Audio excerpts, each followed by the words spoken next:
Hello everyone, welcome to Neomentus daily contemporary issues.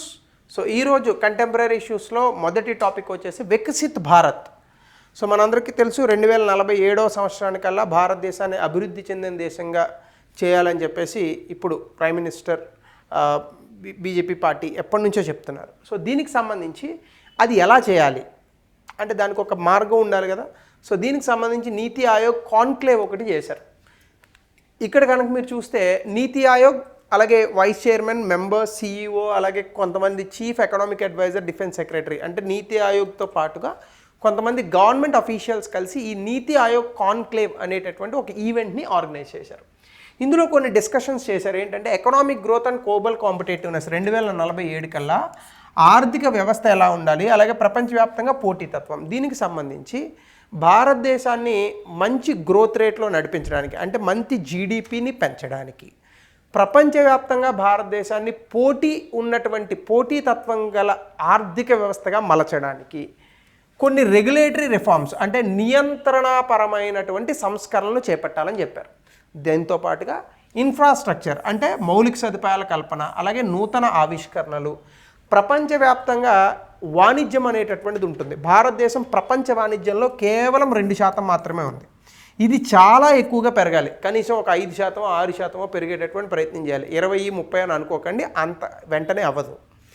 So వీటి మీద focus చేయాలని నీతి ఆయోగ్ కాన్క్లేవ్లో చెప్పారు. అలాగే role of private sector investment అంటే రీసెర్చ్ అండ్ డెవలప్మెంట్లో సాధారణంగా ఏ దేశంలో అయినా మనకి నూతన ఆవిష్కరణలు జరగాలంటే ఎక్కువగా దాని మీద రీసెర్చ్ జరగాలి, పరిశోధనలు జరగాలి. అయితే ప్రభుత్వం పరిశోధనల మీద ఖర్చు పెట్టేదానికన్నా ప్రైవేట్ రంగం పరిశోధనల మీద ఖర్చు పెట్టేటటువంటి డబ్బు ఎక్కువ ఉండాలి. ఎందుకంటే ప్రైవేట్ రీసెర్చర్స్ చాలా ప్రపంచంలో చాలా పెనుమార్పుల్ని తీసుకొచ్చాయి. సో కానీ ఇండియాలో ప్రైవేట్ రీసెర్చ్ చాలా తక్కువగా ఉంటుంది. కాబట్టి దీని మీద ఎక్కువగా ఫోకస్ చేయాలి. అలాగే ఫిస్కల్ కన్సాలిడేషన్ అంటే ప్రభుత్వాలు ఆర్థిక క్రమశిక్షణను పాటించాలి. అంటే విచ్చలవిడిగా ఈ సంక్షేమ పథకాల పేరిట ఉచితంగా సబ్సిడీలు ఇవ్వకూడదని చెప్తున్నారు. అలాగే సప్లై చైన్ ఇంటిగ్రేషన్ అంటే సప్లై చైన్ అంటే ఏంటంటే బేసికల్గా మనకి ఏదో పల్లెటూరులో ఒక బర్రె పాలిచ్చింది అనుకోండి, అవి పొద్దునే మనకి పాల ప్యాకెట్ల రూపంలో ఇంటికి వస్తున్నాయా, అదే సప్లై చైన్. ఇలా ప్రతి అంశంలోని సప్లై చైన్ ఇంటిగ్రేషన్ అనేది చాలా బలంగా ఉండాలి. భారతదేశంలో కొన్ని రంగాలకు కొన్ని వస్తువులకు మాత్రమే సప్లై చైన్ ఉంది, మిగతా వాటికి లేదు. అలాగే ఇంపార్టెన్స్ ఆఫ్ ఎడ్యుకేషన్ అంటే విద్య తాలూకా ప్రాముఖ్యత, అలాగే అందులో భాగంగా స్కిల్ డెవలప్మెంట్ నైపుణ్యాభివృద్ధి, అలాగే సస్టైనబుల్ ఎనర్జీ అంటే సుస్థిర శక్తి లేదా విద్యుత్ ఉత్పత్తి, వీటి మీద కూడా చాలా ఎక్కువగా ఫోకస్ చేస్తే భారతదేశానికి తిరుగుండదు అని నీతి ఆయోగ్ కాన్క్లేవ్లో చెప్పారు. దీంతో పాటుగా స్ట్రాటజిక్ పార్ట్నర్షిప్ ఫర్ డెవలప్మెంట్ అంటే ఏంటి, ప్రపంచ దేశాలతో వ్యూహాత్మకమైనటువంటి భాగస్వామ్యాలు నెలకొల్పాలి. ఎలా, డిప్లొమాటిక్ టైప్స్ అంటే దౌత్యపరమైనటువంటి సంబంధాలు, ముఖ్యంగా గ్లోబల్ సౌత్ అండ్ నార్త్ అంటే అభివృద్ధి చెందిన దేశాలు, సౌత్ అంటే మనలాగా అభివృద్ధి చెందుతున్న లేదా వెనకబడిన దేశాలు, ఇద్దరితోని సంబంధాలను కొనసాగించాలి. అలాగే క్రిటికల్ మినరల్స్ ముఖ్యంగా మనకి ఉంటాయి, లైక్ టంగ్స్టన్, కోబాల్ట్, ఇలాంటి కొన్ని మినరల్స్ ఉంటాయి. ఇవి ఈ మధ్య కాలంలో ఎలక్ట్రానిక్స్ లాంటి పరికరాల్లో చాలా ఎక్కువగా రా మెటీరియల్స్ కింద వాడుతున్నారు. ఎక్కువగా భారతదేశం ఒక 90% క్రిటికల్ మినరల్స్ని చైనా నుంచి ఇంపోర్ట్ చేసుకుంటుంది. కానీ మన దేశంలో దీనికి సంబంధించి డీప్ ఓషన్ మిషన్స్ ఈ మధ్య కాలంలోనే స్టార్ట్ చేశారు. అవి కనుక మనం బెటర్గా చేయగలిగితే ఈ క్రిటికల్ మినరల్స్ని మనమే ఉత్పత్తి చేయొచ్చు. సో వీటి మీద ఫోకస్ చేయాలి. దీంతో పాటుగా రెన్యూబుల్ ఎనర్జీ అంటే పునరుత్పాదక శక్తిలో భారతదేశం నాయకత్వం వహించాలి. సోలార్ ఎనర్జీ ఇవన్నీ బాగా పట్టుకురావాలి. అలాగే ట్రేడ్ లిబరలైజేషన్ ముఖ్యంగా గ్లోబలైజేషన్ ఏదైతే ఉందో ఇప్పుడు అమెరికా దీని మీద వెనక్కి వెళ్తుంది. అలా కాకుండా ప్రపంచవ్యాప్తంగా చాలా సరళతరమైనటువంటి వాణిజ్యాన్ని ప్రోత్సహించాలి. దీంతోపాటు టారిఫ్ రిడక్షన్ అంటే మన దేశంలో కూడా వేరే దేశం నుంచి వచ్చేటటువంటి దిగుమతులు ఆహ్వానించాలి. అప్పుడే వేరే దేశాలు కూడా మనకి ఆ సౌలభ్యాన్ని కలిగిస్తాయి. దాంతోపాటుగా టెక్నాలజికల్ కొలాబరేషన్ వేరే దేశాలతో సాంకేతికతకు సంబంధించి మంచి సంబంధాలను కొనసాగించాలని నీతి ఆయోగ్ చెప్తోంది. దీంతోపాటుగా లీగల్ రిఫార్మ్స్ అంటే ఇన్వెస్ట్మెంట్ తీసుకురావడానికి భారతదేశంలో ఎక్కువగా పెట్టుబడులు ప్రపంచ దేశాల నుంచి మ్యానుఫ్యాక్చరింగ్ ఇండస్ట్రీలో రాకపోవడానికి గల కారణం లేబర్ లాస్. అఫ్కోర్స్ మనం దాంట్లో చెప్తారనుకోండి కొన్ని విషయాలు, నేనేం వాటిని వ్యతిరేకించట్లేదు. ఎక్కువగా శ్రమ దోపిడీ జరుగుతోంది, ఇంకోటి జరుగుతోంది, ఇవన్నీ ప్రపంచ దేశాల్లో కూడా ఉన్నాయి, నేను కాదని అనట్లేదు. వాటికి కావాల్సినటువంటి ప్రత్యామ్నాయ మార్గాలను వెతుకుతాం. కానీ మ్యానుఫ్యాక్చరింగ్ సెక్టర్ ముందు ఇన్వెస్ట్మెంట్ వస్తే కదా. ఇప్పుడు ముందు డబ్బు ఉందనుకోండి భారతదేశం దగ్గర, ఏం చేసినా చెల్లుతుంది. మనకి తెలుగులో ఒక సామెత ఉంటుంది, జుట్టు ఉండాలి కానీ బారు జడ వేయచ్చు, 2 జడలు వేయచ్చు అని చెప్పి ఒక చిన్నప్పుడు సామెత చెప్తారు. అట్లా ముందు మ్యానుఫ్యాక్చరింగ్ ఇండస్ట్రీస్ని రానివ్వండి లోపలికి. ఇవి రావడానికి అడ్డుకుంటున్నటువంటి చట్టాలు ఏవైతే ఉన్నాయో వాటిని మార్చండి. సో దీంతో పాటుగా బిజినెస్ అంటే మన దేశంలో వ్యాపారం చేయడానికి చాలా సులభతరమైనటువంటి వాతావరణం ఉండాలి. ఆ రకంగా తీసుకురావాలని చెప్తాను. అలాగే సప్లై చైన్, అలాగే national defence, competition, comparison between just in time and just in case models in supply chain. అంటే జస్ట్ ఇన్ టైమ్ అంటే ఏంటి? ఇలా చిటికేస్తే వస్తువు రావాలా మనకి. అలాగే జస్ట్ ఇన్ కేస్ అంటే ఏవైనా ప్రత్యేక సందర్భాల్లో కూడా మనకి వస్తువులు దొరికేటటువంటి ప్రయోజనం ఉండాలి. అంటే యాక్సెసిబిలిటీ, ఎఫర్టబిలిటీ, ఇవి సప్లై చైన్స్లో మనం తీసుకురావాలి. అలాగే లాజిస్టిక్స్, ముఖ్యంగా రవాణా సౌకర్యాలు, అది మిలిటరీకి, సివిలియన్ పర్పస్కి కూడా రోడ్లు, రైల్వేస్, పోర్ట్లు, ఎయిర్పోర్ట్లు బలంగా ఉండాలి. ఎక్కువ మందిని అవి చాలా సౌలభ్యంగా డెస్టినేషన్స్ చేర్చే విధంగా ఉండాలి. దీంతోపాటు సైబర్ సెక్యూరిటీ, ఇటీవల కాలంలో బాగా ఇబ్బందులు వస్తున్నాయి. ముఖ్యంగా ఈ దొంగలు పెరిగిపోయారు, ఓటీపీలు ఇవి అడిగేటటువంటి దొంగలు. దీని మీద మనం కొంచెం ఫోకస్ చేయాలి. అలాగే పబ్లిక్ ప్రైవేట్ పార్ట్నర్షిప్, ముఖ్యంగా డిఫెన్స్కి సంబంధించి పీపీపీ అనేటటువంటి దాన్ని పెంచాలి. అలాగే సప్లై చైన్కి కూడా పీపీపీని మనం అప్లై చేయాలి.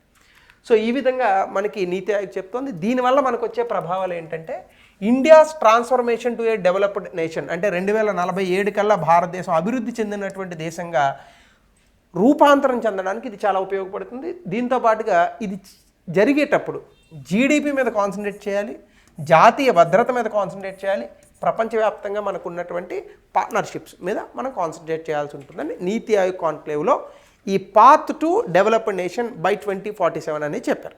ఇది మనకి యూపీఎస్సీ లాంటి ఎగ్జామ్స్, గ్రూప్ 1 లాంటి ఎగ్జామ్స్లో, మెయిన్స్లో బాగా రాసుకోవడానికి పనికొస్తాయి. అలాగే సెకండ్ కాన్సెప్ట్ వచ్చేసి స్వావలంబిని ప్రోగ్రామ్. ఇదేంటంటే స్కిల్ డెవలప్మెంట్కి సంబంధించింది. మరి స్కిల్ డెవలప్మెంట్ అంటే స్కిల్ డెవలప్మెంట్ మినిస్ట్రీ కిందకే కదా వస్తుంది. So ministry of skill development and entrepreneurship వస్తుంది ఇన్ కొలాబరేషన్ విత్ నీతి ఆయోగ్తో కలిసి చేస్తున్నారు. అయితే ఈ పర్టికులర్ స్వావలంబిని అనే స్కీమ్ అన్ని రాష్ట్రాలకి కాదు, కేవలం అస్సాం, మేఘాలయ, మిజోరాం, అంటే కేవలం నార్త్ ఈస్టర్న్ స్టేట్స్కి మాత్రమే, ఈశాన్య రాష్ట్రాల్లో అది కూడా 3 రాష్ట్రాలకి. ఇది బేసికల్గా ఏంటంటే ఫీమేల్ స్టూడెంట్స్, అంటే ఆడవాళ్ళలో ఎవరైతే విద్యార్థులు ఉంటారో వీళ్ళని హయ్యర్ ఎడ్యుకేషనల్ ఇన్స్టిట్యూషన్స్, ఐఐటీలు ఇట్లాంటివి ఉంటాయి కదా, హయ్యర్ ఎడ్యుకేషనల్ ఇన్స్టిట్యూషన్స్లో ఆంట్రప్రినర్షిప్ స్కిల్స్ అంటే ఏంటి, వీళ్ళని మనము బిజినెస్ ఓరియంటెడ్ ఉమెన్గా మార్చాలి. మనం ఎప్పుడైతే నార్త్ ఈస్టర్న్ ఇండియా నుంచి బిజినెస్ ఓరియంటెడ్ ఉమెన్గా మనం వీళ్ళని మారుస్తామో, సో డెఫినెట్గా దానివల్ల మనకి ఏమవుతుంది, నార్త్ ఈస్ట్లో కూడా మంచి మంచి బిజినెసెస్ వస్తాయి, స్టార్టప్స్ పుట్టుకొస్తాయి, దానివల్ల ఉద్యోగ అవకాశాలు పెరుగుతాయి, జీడిపి కూడా పెరుగుతుంది ఆయా ప్రాంతాలకు. సో ఇలాగా మనం వీళ్ళకి మెంటర్షిప్ అండ్ రీసోర్సెస్ని ప్రొవైడ్ చేయాలి. దీనికి సంబంధించి ఇంప్లిమెంటేషన్ ఎవరు చేస్తారంటే ఇండియన్ ఇన్స్టిట్యూట్ ఆఫ్ ఆంట్రప్రినర్షిప్ ప్లస్ నీతి ఆయోగ్, వీళ్ళిద్దరూ కలిసి ఈ స్వావలంబిని అనేటటువంటి ప్రోగ్రామ్ని నార్త్ ఈస్ట్లో ఇంప్లిమెంట్ చేయాలని అనుకుంటున్నారు. దీని ఫీచర్స్ ఏంటంటే ఇందాక చెప్పినట్టుగా వీళ్ళు వ్యాపారవేత్తలుగా మారడానికి వీళ్ళకి ట్రైనింగ్ ఇస్తారు, అవేర్నెస్, డెవలప్మెంట్, ఫండింగ్ సపోర్ట్ ఇవన్నీ ఇస్తారు. అలాగే రికగ్నిషన్ అవార్డ్స్, కొంతమందికి అవార్డ్స్ కూడా ఇస్తారు. ఎవరైతే సక్సెస్ఫుల్ వెంచర్స్ అంటే రిస్కీ బిజినెస్లు పెడతారో వాళ్ళు రికగ్నైజ్ చేసి వాళ్ళకి అవార్డులు ఇచ్చి తద్వారా వేరే వాళ్ళని ఇన్స్పైర్ చేయడానికి ప్రయత్నిస్తారు. దీంతో పాటుగా ఇక్కడ ట్రైనింగ్ ప్రోగ్రామ్కి సంబంధించి ముందుగా ఆంట్రప్రినర్షిప్ కెరీర్ ఆప్షన్గా తీసుకోవాలని అనుకునేటటువంటి ఆడవాళ్ళలో 600 మంది ఫీమేల్ స్టూడెంట్స్ ముందుగా సెలెక్ట్ చేస్తున్నారు ఆంట్రప్రినర్షిప్ అవేర్నెస్ ప్రోగ్రామ్ అనేటటువంటి పేరిట. 1, 2 ఉమెన్ ఆంట్రప్రినర్షిప్ డెవలప్మెంట్ ప్రోగ్రామ్ అనేటటువంటి పేరిట 300 మంది సెలెక్టెడ్ స్టూడెంట్స్కి 40 గంటల పాటు ఇంటెన్సివ్ ట్రైనింగ్ ఇస్తారు. చాలా బాగా లోతైనటువంటి ట్రైనింగ్. దేని మీద, బిజినెస్ ఎట్లా చేయాలి, స్కిల్ ఎట్లా ఉండాలి, ఫినాన్స్లు ఎట్లా తెచ్చుకోవాలి, మార్కెట్ లింకేజ్లు ఎలా ఏర్పరచుకోవాలి, లీగల్ సపోర్ట్ ఎలా తెచ్చుకోవాలి, అలాగే బిజినెస్ సర్వీస్ అండ్ నెట్వర్కింగ్ ఆపర్చునిటీస్ని మనం ఎలా మమేకం చేసుకోవాలి బిజినెస్లో, ఇలా బిజినెస్కి సంబంధించినటువంటి అనేక అంశాలపైన ఇక్కడ వీళ్ళకి క్లారిటీ అనేటటువంటిది ఇవ్వడం జరుగుతుంది. తద్వారా కొంతమంది ఎక్కువగా ఈ బిజినెస్కి ఆకర్షితులై మంచి బిజినెస్ని పెట్టేటటువంటి విధంగా ప్రోత్సహిస్తారు. సో దీనివల్ల మనకి పోస్ట్ ట్రైనింగ్ అయిపోయిన తర్వాత కూడా ఒక 6 నెలలు మెంటర్షిప్ ఇస్తారు, హ్యాండ్ హోల్డింగ్ సపోర్ట్ ఇస్తారు. దానివల్ల మనకి ఏమవుతుంది, వీళ్ళు ఆచరణాత్మకమైనటువంటి ఈ సస్టైనబుల్, సుస్థిరంగా వ్యాపారవేత్తలుగా లేదా వ్యాపారాలు పెట్టేటటువంటి పరిస్థితి అనేటటువంటిది వస్తుంది. దానివల్ల నార్త్ ఈస్టర్న్ పార్ట్ కూడా డెవలప్ అవుతుంది. ఇది స్వావలంబిని స్కీమ్. అలాగే టెక్స్టైల్స్కి సంబంధించి ఒక స్కీమ్ ఉంది, గ్రేట్ స్కీమ్, పేరే గ్రేట్ స్కీమ్. దీని అబ్రివేషన్ అడిగే అవకాశం ఉంది, grant for research and entrepreneurship across aspiring innovators in technical textiles. సింపుల్గా చెప్పాలంటే రీసెర్చ్ అండ్ ఆంట్రప్రెన్యూర్షిప్ అంటే పరిశోధన అలాగే వ్యాపారాత్మక ధోరణి. ఇందులో టెక్నికల్ టెక్స్టైల్స్ అంటే వస్త్ర పరిశ్రమలో పెంచేటటువంటి విధంగా, ముఖ్యంగా అందులో వచ్చేటటువంటి కొత్త ఆవిష్కరణల కోసం ఈ గ్రేట్ అనేటటువంటి స్కీమ్ని తీసుకొచ్చారు. ఇక్కడ యంగ్ ఇన్నోవేటర్స్ అంటే కొంచెం యువకులు ఎవరైతే ఉంటారో, యువశక్తి ఏదైతే ఉంటుందో అందులో కొత్త కొత్త ఆవిష్కరణలు తీసుకొచ్చేటటువంటి వ్యక్తులు ఇది ప్రోత్సహిస్తుంది. అంతే, సింపుల్. ఇది కనుక మనం చూస్తే ఇది 2023లో తీసుకొచ్చారు. Startup eco system in technical textiles అంటే ఈ టెక్స్టైల్ రంగంలో, టెక్నికల్ టెక్స్టైల్ రంగంలో అంకుర పరిశ్రమలు వచ్చే విధంగా ఇది ప్రోత్సహిస్తుంది. సో దీనికి సంబంధించి research development innovation component of national technical textiles mission అని ఒకటి ఉంది, NTTM అని అంటాం. ఈ నేషనల్ టెక్నికల్ టెక్స్టైల్స్ మిషన్లో పరిశోధన, అభివృద్ధి అలాగే నూతన ఆవిష్కరణ ఈ మూడింటిని కూడా కాంపోనెంట్గా తీసుకున్నటువంటి ఒక స్కీమ్ ఇది. ఇది బేసికల్గా యంగ్ ఇన్నోవేటర్స్ అంటే కొంచెం యువశక్తిలో ఉన్నటువంటి లేదా యువకులుగా ఉన్నటువంటి యువకులు పోనీ ఇన్నోవేటర్స్ ఎవరైతే కొత్త కొత్త ఆవిష్కరణలు తీసుకొచ్చేటటువంటి వ్యక్తులు ఎవరైతే ఉంటారో వాళ్ళకి, అలాగే సైంటిస్టులు, స్టార్టప్స్, ఈ ముఖ్యంగా యంగ్ పీపుల్ ఎవరైతే ఉంటారో వాళ్ళకనమాట. ఈ ఇన్నోవేటర్స్ని ఇది ప్రమోట్ చేసేటటువంటి విధంగా ఈ స్కీమ్ అనేటటువంటిది మనకు ఉపయోగపడుతుంది. ఇందులో భాగంగా సపోర్ట్ ఏమిస్తారంటే 50 లక్షల వరకు ఫండింగ్ ఇస్తారు. అది 1.5 year వరకు ఉంటుంది. అలాగే డెవలప్మెంట్ ఆఫ్ ఫంక్షనల్ ప్రోటోటైప్స్. సాధారణంగా మనం ఏదైనా ఒక బిజినెస్ స్టార్ట్ చేస్తున్నాం అనుకోండి, ఉదాహరణకి ఒక మొబైల్ బిజినెస్ స్టార్ట్ చేస్తున్నాం. దీనికి ఒక ప్రోటోటైప్ అనేది ముందు తీసుకొస్తాం కదా, వెంటనే ప్రోడక్ట్ని స్టార్ట్ చేయం కదా. ఈ ప్రోటోటైప్ని తీసుకురావాలంటే చాలా ఇబ్బందులు ఉంటాయన్నమాట. అలాంటి ప్రోటోటైప్స్ వీళ్ళు తీసుకురావడానికి హెల్ప్ చేస్తారు. అలాగే కమర్షియలైజేషన్ ఇన్ వేరియస్ సెగ్మెంట్స్ అంటే అగ్రికల్చర్ ప్లస్ టెక్స్టైల్స్, అలాగే geo textiles, medical textiles, sports textiles, ఒక్కోదానికి ఒక డ్రెస్ ఉంటుందిగా. సో ఇలా రకరకాల ఆస్పెక్ట్స్లో ఈ టెక్స్టైల్ మార్కెట్ని తీసుకొచ్చేటటువంటి విధంగా ఈ పర్టికులర్ బిజినెస్ చేయాలని అనుకునేటటువంటి ఔత్సాహికుల్ని వీళ్ళు ఎక్కువగా పుష్ చేస్తూ ఉంటారు, అంటే ఎంకరేజ్ చేస్తారు. ఆబ్జెక్టివ్ ఏంటంటే బేసికల్గా innovation in technical textiles. Technical textiles అంటే అదే, ఇప్పుడు బట్టలు ఉన్నాయి, ఒక్కొక్క చోట ఒక్కొక్కలా వేసుకుంటారు. ఇప్పుడు రిలీజియస్ డ్రెస్సెస్ ఒకలా ఉంటాయి, అలాగే మ్యారేజ్ అటైర్స్ ఒకలా ఉంటాయి. సో ఒక్కొక్క రంగంగా మీరు విడగొట్టండి. డాక్టర్స్ వేసుకునే డ్రెస్సులు ఒకలా ఉంటాయి, స్పోర్ట్స్ మెన్ వేసుకునే డ్రెస్సులు ఒకలా ఉంటాయి, మళ్ళీ ఒక్కొక్క స్పోర్ట్ ఒకలా ఉంటుంది. ఇలా టెక్నికల్గా విడగొట్టాలి. అలా టెక్నికల్ టెక్స్టైల్స్లో ఇన్నోవేషన్ని ఎంకరేజ్ చేయాలన్నమాట. దీంతోపాటు నేషనల్ టెక్నికల్ టెక్స్టైల్స్ మిషన్ కూడా మీరు చూస్తే టెక్నికల్ టెక్స్టైల్స్ని ఇండియాలో పెనిట్రేట్ చేయడానికి, ఎందుకంటే చాలా ఫారెన్ బ్రాండ్సే ఉన్నాయి, ఇండియన్ బ్రాండ్స్ తక్కువ వస్తున్నాయి. సో స్పోర్ట్స్ ఇలాంటి వాటిలో మనకి చాలా అవకాశం ఉంది. అలాగే ఇండియాని గ్లోబల్ లీడర్ ఇన్ టెక్నికల్ టెక్స్టైల్స్లో, అంటే ఆ టెక్స్టైల్స్లోనే చాలా సబ్ పార్ట్స్లో భారతదేశాన్ని లీడర్గా ఉంచాలనేది దీని యొక్క ముఖ్య ఉద్దేశం NTTM. సో దీని కాంపోనెంట్స్ మనకి ఏంటంటే బాగా రీసెర్చ్ చేయాలి, నూతన ఆవిష్కరణలు చేయాలి, అభివృద్ధి చేయాలి, అలాగే మార్కెట్ డెవలప్మెంట్ చేయాలి, ఎక్స్పోర్ట్ ప్రమోషన్స్ ఉంటాయి, దీనికి సంబంధించి education, training, skill development. So ministry of textiles కిందకి ఈ పర్టికులర్ ప్రోగ్రామ్ అనేటటువంటిది వస్తుంది. So as simple as that. అలాగే ఇటీవల కాలంలో మనకి ఎలక్ట్రానిక్ వెహికల్స్ బాగా పెరుగుతున్నాయి, కానీ ఎలక్ట్రానిక్ వెహికల్స్కి ఛార్జింగ్ పెట్టడం అనేటటువంటి చాలా తలనొప్పిగా ఉంటుంది. నైట్ పెట్టుకుంటే ఛార్జింగ్, మార్నింగ్ మాత్రమే వెహికల్ నడిచేటటువంటి అవకాశం ఉంటుంది. అలాగే ఎలక్ట్రానిక్ ఛార్జింగ్లో మనకున్న బిగ్గెస్ట్ ప్రాబ్లం ఏంటంటే అది చాలా తక్కువ మైలేజ్ వస్తుంది, 450 కిలోమీటర్లు వస్తుంది. అంటే మనం ఏదో దగ్గర ఉన్నటువంటి ఒక 100-200 కిలోమీటర్లు ఉన్నటువంటి ప్రాంతాలకి వెళ్ళగలం తప్ప ఏదో హైదరాబాద్ నుంచి బెంగళూరు, హైదరాబాద్ నుంచి వైజాగ్ ఇలా దూరంగా వెళ్ళేటటువంటి పరిస్థితులు తక్కువ ఉంటాయి. సో దీనికి ఎక్కడికక్కడ మనం ఛార్జింగ్ స్టేషన్స్ని పెంచాల్సిన అవసరం ఉంది. దీనికి సంబంధించి మీరు చూస్తే ఎలక్ట్రానిక్ వెహికల్స్ ఛార్జింగ్ స్టార్టప్స్ ఈ మధ్య కాలంలో భారతదేశంలో $450 మిలియన్ పైగా పెట్టుబడులు వస్తున్నాయంట. అయితే ఇందులోంచి మనం చూడాల్సినటువంటి అంశం ఏంటంటే, ఒకటి ఛార్జింగ్ నెట్వర్క్లు పెరుగుతున్నాయి, రెండు ఈ మధ్యకాలంలో ఒక కొత్త కాన్సెప్ట్ వస్తుంది, బ్యాటరీ స్వాపింగ్ మోడల్స్. అంటే ఏంటి, అసలు ఈ ఫస్ట్ ఆఫ్ ఆల్ ఛార్జింగ్ పెట్టడం అంటేనే తలకాయ నొప్పి. ఎందుకంటే మనకి నార్మల్గా ఈ పెట్రోల్ డీజిల్ వెహికల్స్ ఉన్నాయనుకోండి, బంక్కి వెళ్తాం, 5 నిమిషాల్లో పెట్రోల్ కొడతాడు, కారు తీస్తాం, వెళ్ళిపోతాం. ఛార్జింగ్ వెహికల్ అనుకోండి ఒక 6-7 గంటలు ఉంటుంది, ఎవడు వెయిట్ చేస్తాడు అంతసేపు. సో కాబట్టి ఇప్పుడు బ్యాటరీ స్వాపింగ్ వెహికల్స్ వస్తున్నాయట. అది ఎట్లా అంటే ఒక బ్యాటరీ ఉంటుంది, ఆల్రెడీ ఛార్జింగ్ పెట్టిన బ్యాటరీ ఉంటుంది, మనం వెళ్తాము పెట్రోల్ కొట్టినట్టే మన బ్యాటరీ తీస్తాము, వాడి బ్యాటరీ ఛార్జ్ అయింది పెడతాడు, మనం వెళ్ళిపోవచ్చు. ఈ బ్యాటరీని ఎక్కడికెక్కడ స్వాప్ చేసుకోవచ్చు. ఇట్లా బ్యాటరీ స్వాపింగ్ వెహికల్స్ వస్తున్నాయి. వీటికి సంబంధించి కరెంట్ ప్రస్తుతానికి ఈ పర్టికులర్ ఛార్జింగ్ వెహికల్స్కి సంబంధించి ఇన్ఫ్రాస్ట్రక్చర్ షార్ట్ ఫాల్ ఉంది. అంటే ప్రతి 135 ఎలక్ట్రానిక్ వెహికల్స్కి ఒక పబ్లిక్ ఛార్జరే ఎగ్జిస్ట్ అవుతుంది. అంటే 135 వెహికల్స్ రోడ్డు మీదకి వస్తుంటే ఒక పబ్లిక్ ఛార్జరే ఎగ్జిస్ట్ అవుతుంది అనమాట. అదే ప్రపంచంలో అయితే 6 నుంచి 20 ఎలక్ట్రానిక్ వెహికల్స్కి ఒక ఛార్జింగ్ ఒక ఛార్జర్ అనేటటువంటిది ఉంటుంది. అంటే బయట బంక్స్లో ఉంటాయి కదా అట్లా. గవర్నమెంట్ ఏం టార్గెట్ చేస్తుంది, కనీసం 2030 కల్లా 39 లక్షల ఛార్జింగ్ పాయింట్లు పెంచాలని అనుకుంటుంది. అలాగే ముఖ్యంగా దీని కారణంగా కొత్త ప్రైవేట్ వెహికల్స్ రిజిస్ట్రేషన్స్ కూడా మనకి బాగా పెరుగుతున్నాయి. ఇందులో 30% వాటికి ఈ బెనిఫిట్ కలిగించాలనేటటువంటి ప్రభుత్వం యొక్క ఆకాంక్ష. అలాగే ఎక్స్పాన్షన్ ప్రోగ్రెస్ కూడా మీరు చూస్తే పబ్లిక్ ఛార్జింగ్ స్టేషన్స్ ఇప్పటికే డబుల్ అయ్యాయి. గతంలో 6,000 చిల్లర ఉన్నది ఇప్పుడు 12,000 చిల్లరకు వచ్చింది. సో మహారాష్ట్ర ఇందులో చాలా ఎక్కువగా ఉంది. 3,000 ఛార్జింగ్ పాయింట్స్ ఎక్కువగా ముంబై, పూణే పరిసరాల్లో ఎక్కువగా ఉంటున్నాయి. అలాగే ఇన్వెస్ట్మెంట్ అండ్ స్టార్టప్ గ్రోత్ దాదాపుగా 50 భారతదేశానికి సంబంధించినటువంటి ఎలక్ట్రానిక్ వెహికల్స్ ఛార్జింగ్ స్టార్టప్స్ వచ్చాయి.